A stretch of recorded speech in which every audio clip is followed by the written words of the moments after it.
প্রিয় ভক্তগণ, আমি যে আপনাদের দর্শন করবার জন্য, পাঠ শুনবার জন্য যে ভাগবত পাঠ এবং তত্ত্ব পাঠ, বিভিন্ন রকম ভক্তদের জীবন কাহিনী, যা আপনাদের জন্য এই অবদান রেখে গেলাম, আপনারা দর্শন করবেন। হয়তো দুদিন আসি কি না আসি তা তো বলতে পারি না, এই অন্তিম সময় আমার ওই আপনারা দেখবেন। আর এখন সমাপ্ত হয় না বাবা যে আপনাদের মাঝে মাঝে পাঠ করে আবার শোনাই, তবে চেষ্টা করবো দু একটা পাঠ মাঝে মাঝে দেওয়ার জন্য।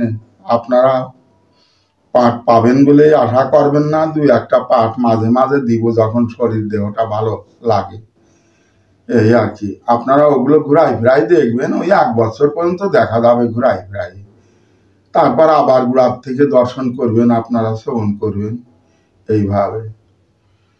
তো এই কথা বলতে গেলে বলতে হয় বাবা, কতজনে বলে যে আপনারা এই কাঠ পাট পাথর ইট,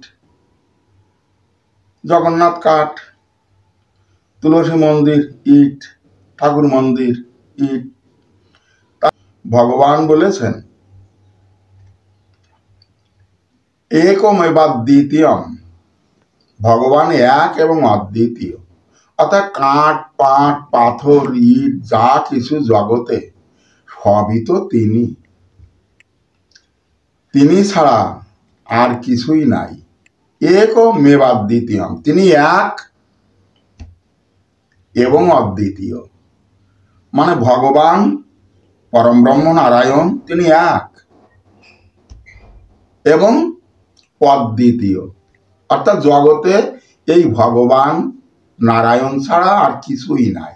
অদ্বিতীয় মানে দ্বিতীয় আর কিছু নাই। অর্থাৎ বিশ্ব জগতে কাঠ পাট পাথর গাছপালা জীব জানোয়ার যা কিছুই দর্শন হচ্ছে, কিছু সব ভগবান নারায়ণের অভিব্যক্তি মাত্র। অর্থাৎ তিনি ছাড়া জগতে আর কিছুই নাই। এই কথাটা যদি আমরা মনে করতে পারি সবসময় বাবা, বা এক সৃষ্টিকর্তার বা এক প্রভুর, আমরা সকলেই তারই, অর্থাৎ আমরা তারই এক বান্দা। আমরা মানুষ সৃষ্টির শ্রেষ্ঠ জীব। আমার নিজস্ব এই আশ্রমে আমি জন্মাষ্টমী অনুষ্ঠানটা করি, নিয়ম সভায় একটা অনুষ্ঠান করি। তাছাড়া আমার শ্রী গুরুদেবের যে বিবাহ তিথির অনুষ্ঠানটা গেল, ওটা মাঘ মাসের শেষ ভাগে বা ফাল্গুন মাসের প্রথম ভাগে ওটা পড়ে, পঞ্চমী তিথি। অর্থাৎ সরস্বতী পূজার পরে যে পঞ্চমী আসে, ওই পঞ্চমী তিথি উপলক্ষে আমার শ্রী গুরুদেবের বিবাহ তিথির উৎসব উদযাপন করে থাকি। এবছর ওই কয়েকদিন আগেই করলাম, সকলকেই নিমন্ত্রণ দিয়েছিলাম, ভক্তেরা এসেছিল কতজনই। ওই যা আসে তাদের নিয়ে উৎসব করি। ভক্তেরাও কিছু অনুদান করে, কেউ 2000, কেউ 1000, কেউ 500, যে যেমন দেয় ওই তাই নিয়ে করি। নিজেও কিছু দিয়ে থুয়ে অনুষ্ঠান করি। আপনারা আসবেন প্রতি বছর সরস্বতী পূজার পরে যে পঞ্চমী তিথি পড়ে, ওই পঞ্চমী তিথি উপলক্ষে একদিনে অনুষ্ঠানটা সম্পন্ন করি। গাছপালা তারা জড় বস্তু, জড়জীব, জড় পদার্থ, তারা কি করে খাচ্ছে না খাচ্ছে, মাটির থেকে নোংরা জায়গার থেকে পরিষ্কার জায়গার থেকে, ও বিচারের আগে মানুষরা যে নোংরা খাদ্য খেয়ে ভগবানকে ভজন করছে, কেউ করছে না, এটাই অস্বাভাবিক কথা। কাজেই গাছপালা যে তার ফলগুলো সে নোংরা রস খেয়েই করুক আর নোংরা রস খেয়েই করুক, সে শিকড় দিয়ে সে শক্তি সঞ্চয় করে তাতে ফল ফলিয়েছে, সে ফল দিয়ে কেউ বিচার করি আমরা অত কিছু করি না। আমরা বাজারের থেকে ফলগুলো কিনে আনি, কোথায় হাউস আছে তার বাড়িতে, কোথায় ল্যাট্রিন আছে, কোথায় বাথরুম আছে, কি নোংরা জায়গার থেকে এনে দিল কুলগুলো, কি নোংরা জায়গার থেকে এনে দিল আপেলগুলো, অত বিচার, কি নোংরা জায়গার থেকে এনে দিল বেলগুলো, এটা বিচার আমরা করি না, কারণ আমরা নিজেরা মানুষ, আমরা নিজেরাই নোংরা খাচ্ছি, নোংরা জায়গায় থাকছি, নোংরা ব্যবহার করছি, নোংরা কথা বলছি, অর্থাৎ তাতে দোষ হচ্ছে না। তারা ভোগ লাগালে যখন ভগবানের ভোগ হয় তখন ওই গাছের নোংরামিটা যে ভোগের থেকে পৃথক করে রাখা, এটা আমার পেঁপে গাছে হয়তো ওই কত রকমের সার আবর্জনা ময়লা দিচ্ছে, পেঁপে বনে, তা ওটা শিকড়ের থেকে রস সঞ্চারণ করে ওটা ফল ধরা এসে, ও ফলে এমন কোনো দোষ হয় না, ওতে এমন কিছু দোষ হয় না, ফল না।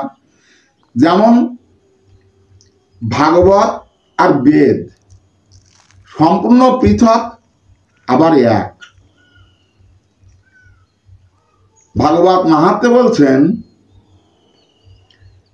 যে বেদের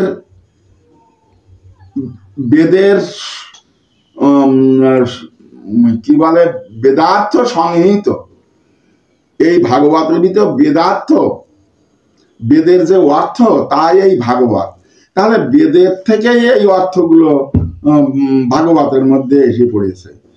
তা বললেন যে যতই বেদের বস্তু এই ভাগবতে হোক না কেন, তথাপিও ওটা বেদ থেকে পৃথক, কেননা বেদ হচ্ছে একটা বৃক্ষ স্বরূপ আর ভাগবত হচ্ছে তার ফল স্বরূপ।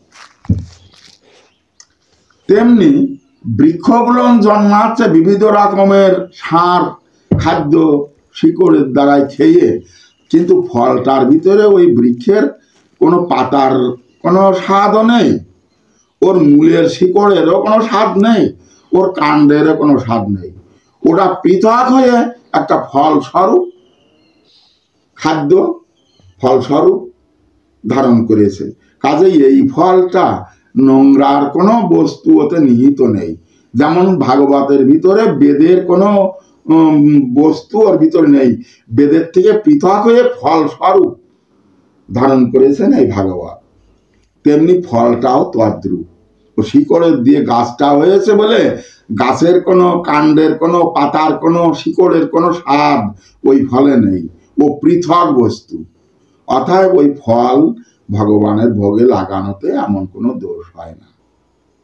নোংরা খাদ্য খেয়ে সেই পেটের মধ্যে ভর্তি করে, তাই দিয়ে দেহটা সুস্থ করে, দেহর মাংস বৃদ্ধি করে, দেহটা ওই অখাদ্য খাদ্য গ্রহণ করে দেহটা ধারণ করে, দেহটা পোষণ করে, সেই দেহ নিয়ে ভগবানের ভজন করা যায়? করা কর্তব্য না, করা যায় না। আমরা বলি কেন করতে? অর্থাৎ অভ্যাস করো, অভ্যাস না করলে কেউ তো করবে না। দুনিয়ায় এই যত কোটি কোটি মানুষ আছে, এর ভিতরে হয়তো 1 কোটির ভিতরে হয়তো 2 জন 1 জন ভগবানের ভজন করবার মতন লোক পাওয়া যাবে হয়তো। তা 2 জন 1 জনের জন্য কি একটা সনাতন ধর্মের দল গোষ্ঠী টিকে থাকে?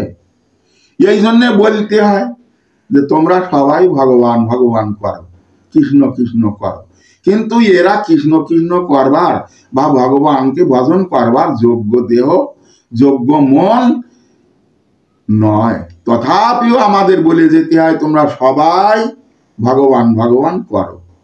তাই ভগবান ভগবান করতে করতে যদি কোনো জন্মে ওই অভ্যাস বশত একটু পরিবর্তন হয়ে কোনো জন্মে আবার সেই আত্মাটা একটা সুন্দর একটা সত্যগুণী দেহ ধারণ করে মানব হয়ে যদি দুনিয়ায় আসে, তখন সে ভগবানকে যথার্থভাবে ভজন করবে। তারই জন্য বলে যেতে হয় আমাদের যে তোমরা সর্বভাবেই যে যেমন ভাবে আসো তেমন ভাবে তোমরা ভগবানকে ভজন করে যাও, ভগবানকে গাও, ভগবানের কথা শোনো, এগুলো বলতে হয়। তাতে তাদের উপকারই হয়।